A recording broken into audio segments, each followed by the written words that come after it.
In time of gross darkness, the Gentiles shall come. We have noticed before the reference to thick darkness in a couple of significant Judgment Day passages.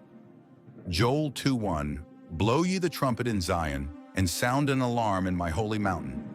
Let all the inhabitants of the land tremble, for the day of the Lord cometh, for it is nigh at hand, a day of darkness and of gloominess, a day of clouds and of thick darkness, as the morning spread upon the mountains.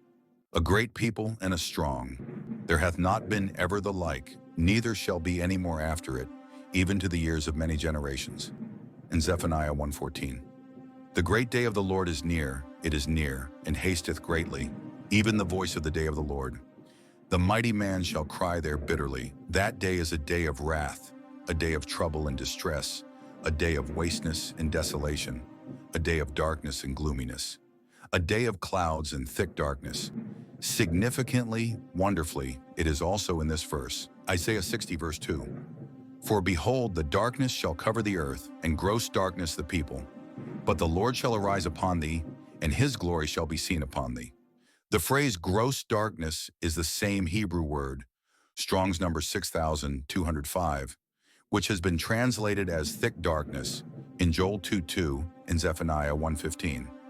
Given that Isaiah 62 is telling us that the darkness will cover the earth, and gross, thick darkness, the people, we can see how that applies to the inhabitants of the earth in the time of the world's final judgment. I mentioned how this word used in this context was significant and wonderful, because this is the chapter where God speaks repeatedly of the Gentiles coming to him. For instance, in the next verse we read, Isaiah 60 verse 3, "And the Gentiles shall come to thy light, and kings to the brightness of thy rising. The Gentiles shall come to thy light."